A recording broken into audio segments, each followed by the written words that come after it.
Excited to see us have the defensive impact in both halves consistently throughout the course of the 40 minutes. I thought our guys did a really good job of executing our defensive game plan as a group for the most part. They threw in and made some threes. A couple of them were there late, so we'll take a look at that. But I thought we played certainly the game plan very, very well defensively both halves. I thought we shared the ball. Thought our communication was good.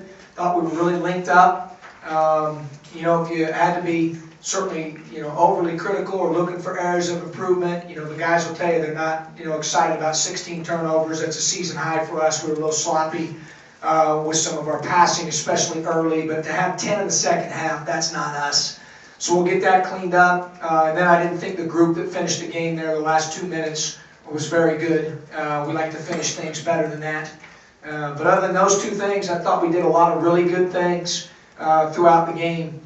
In the midst of, coming off we were disappointed on Saturday. Thought we could have got that one, and then come back home and you got final exams that started late last week, although, most of our guys were done with those, bulk of them last week, but some had a few this week. We've got a few guys that have one tomorrow. These two up here happen to be done with their finals. And so we'll get a chance tomorrow and Friday then to prepare for one of college basketball's greatest rivalry games. Our guys will look forward to that opportunity in St. Louis on Saturday. Questions for Ray and Ahmad? Anything special about playing Missouri? I think it's a great game. It's one of the biggest rivalries, and we're just glad to participate. Bob, what's it like for a team to play in the middle of finals, and what kind of challenges that for you guys? You have a lot of distractions throughout the week. Guys are studying hard all week. You got tests, papers, other assignments, and it's you just have to try to lock in. When you're on the floor, you got to think about what's going on. Our assignments on the floor for what coach has for us, but then when you're off the court, you got a lot of stuff going on. So it just creates a little bit of adversity, but you just got to fight through that and be prepared. I think they mixed it up with you guys a little bit this week. Coaches did with the scouting report, having you guys do some stuff on your own. What was that like for you guys, and how did that translate to the game today? We had some personnel clips and things to read on our iPads, and I think it went pretty well. Guys, still have stuff to study for, but Coach gave us a little extra, test our brains out. I think we did it pretty well. Guys came to practice with knowledge about all the players. They played a lot of guys, and I feel like we did a good job preparing for it. For both players, after 2 losses, did you kind of feel like you needed to wipe the slate clean again, and did this game kind of do that for you? We take one game at a time and just prepare for every team that we got next on our schedule. Ahmad, Ray talked about the game on Saturday, the Missouri game. You haven't had a chance to play in that yet. Do you know much about that? Did you go to the game last year? Did you watch it? And what do you know about that rivalry? I've watched the game the last 2 years, and you can tell the atmosphere just from the television. And they say last year it was like 20-something thousand fans, and the guys talk about all the time how crazy the game is, the atmosphere. Coach said it's going to be a battle, so I'm looking forward to it as well as the rest of the guys. And like he said, it's going to be a war, and we got to be ready to fight. Ray, how important is it to you to finish one of those games? This team's had a little trouble finishing these games. To do that against Missouri, to be in that position and to come through. We just got to play the whole 40 minutes. Not like 32, like Coach said last time. Just finish those 8 minutes and just dig deep, like I said. Ahmad, as a point guard, how would you see the Jalen seems more attacking the basket a little bit? Just as a point guard, how would you break down his development? He's getting better, as the season goes on, just like you want everybody to do. Jason, that's part of what he does. He's real fast, gets ahead of steam in full court. He's able to attack the basket, draw some fouls. He's obviously a good passer, so he makes plays for other people. And it's not he was able to get fouled and hit some free throws himself. So it's great to have him do that, and we're going to need more of that from him. Well, how important is it for you guys to get to the free throw line? Something you did very well tonight. That's one of the game changes Coach talks about. So getting to the free throw line, when we get to the paint, get in the box, and we shot about, what was it, 20-something? 26 free throws. So we definitely want to continue to do that, get there as much as we can. There's more opportunities for us to go to basketball. Ray, you've been on the floor with Kendrick for 2 seasons now, or 1+, but how much do you think it affects how he plays, whether he starts or not? Like, seeing No, I mean, it's just a great player all around. I mean, I don't really think it depends on the starts or not, but I mean, a little more energy probably in the style. Anything else for these two? All right, let them go. See you guys tomorrow, okay? Your parents are here, make them pay, okay? John, were you just trying Go ahead. to, were you trying to get these guys a little bit more engaged in the preparation for games? Yeah, just a little. I'll be honest with you. The reason I did it was to take them off their plate, so they could watch it on their own time, give it to them early with final exam week. You know, we went really short yesterday, maybe the shortest practice we've had all year.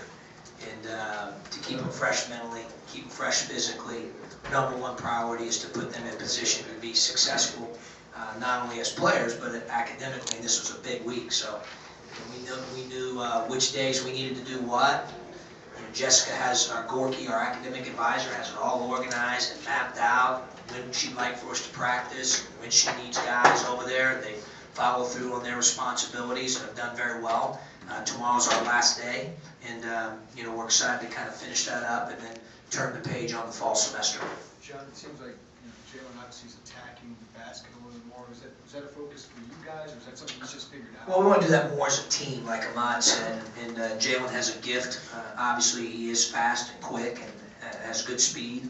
Thought tonight he made good decisions. I know the stat sheet may not indicate that with, you know, 3 assists, 4 turnovers. I thought 2 of them were sloppy. I thought one just was kind of some bad luck, and I thought the other one, in my opinion, was not a travel. If to look at it on film, I thought it was a Euro step, a Ginobili move, and you know, for whatever reason, but maybe he did. I'll take a look at it. So, you know, I thought he had a great pulse of the game at both ends of the floor. I thought he really contributed at both ends tonight. What's that add that he's got some kind of scoring threat? Well, I think he's always had that. I just think tonight he scored, obviously, because he got to the free throw line. You know, I think he put pressure on him and got to the paint and made good decisions. I think what's really helped him, Jeremy, in that department is he can seek more contact this year because he's physically stronger. You know, last year he was a little bit light, you know, a tad. You know, so he just, you know, I think that's really, really helped his game.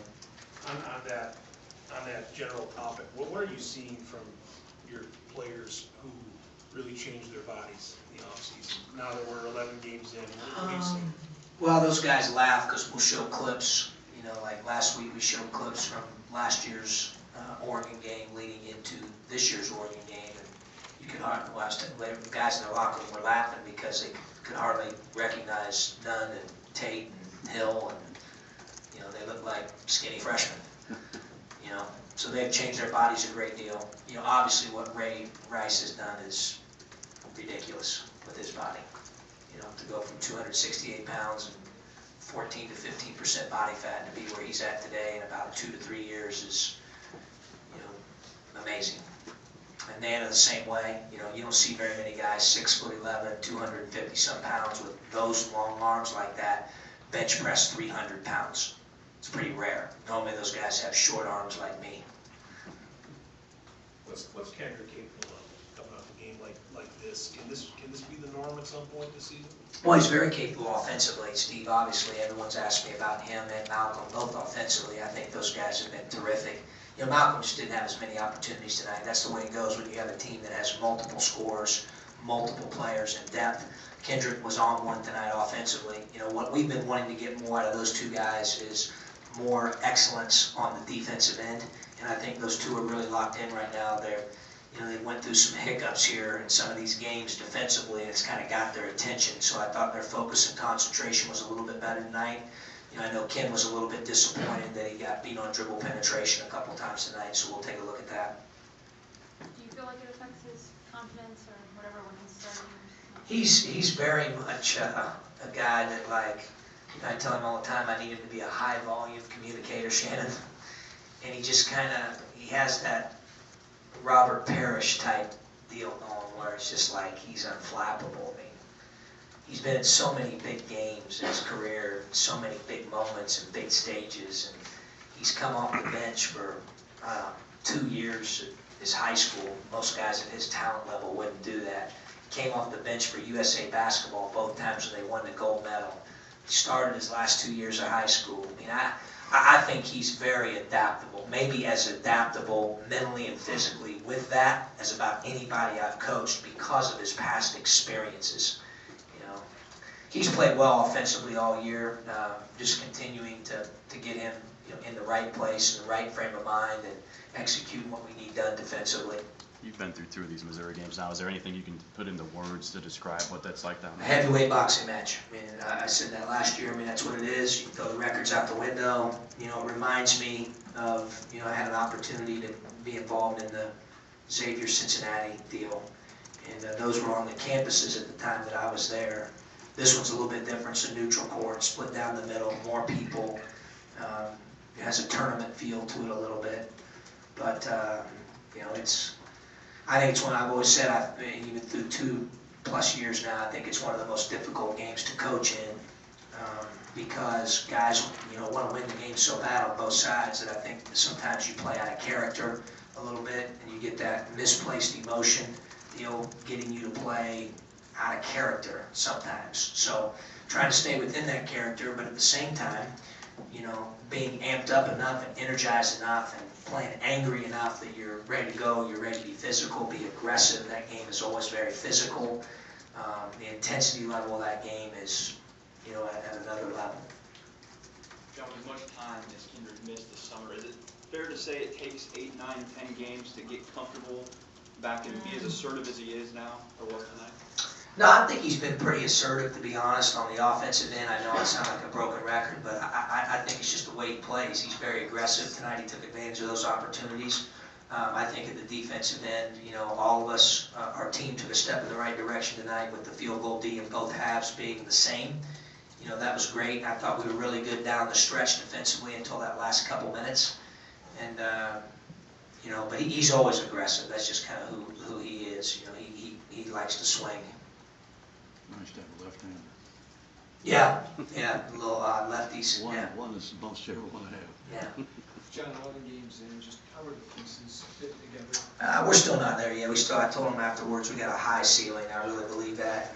Still have a long way to go. Still have to get everybody playing their role at an NBA All-Star level. I don't think we have that yet. You know, so we're still working on that. Our defense needs to be more consistent throughout the 40 minutes. You know, Ray mentioned playing 40 minutes instead of 32, or, you know, so we've been doing some work there. You know, I think our ball movement, ball energy, still not quite there yet, but it's getting closer. I thought it was the best it was all year was Saturday in the United Center. I thought the ball was moving, you know. That's what I said at the game. I don't know if I've ever coached a game where you shoot 36% but have 17 assists. I mean, that's unheard of. Usually 17 assists, you're shooting a pretty high percentage. You know, so I think we're getting better with that. Today was a good sign we were able to get to the foul line as well, to add that to our offensive as a weapon. So we're just going to keep, you know, growing and improving. As long as they have that growth mindset, I think, you know, we'll be a team that continues to improve. Anything else? Thanks, guys. Happy holidays.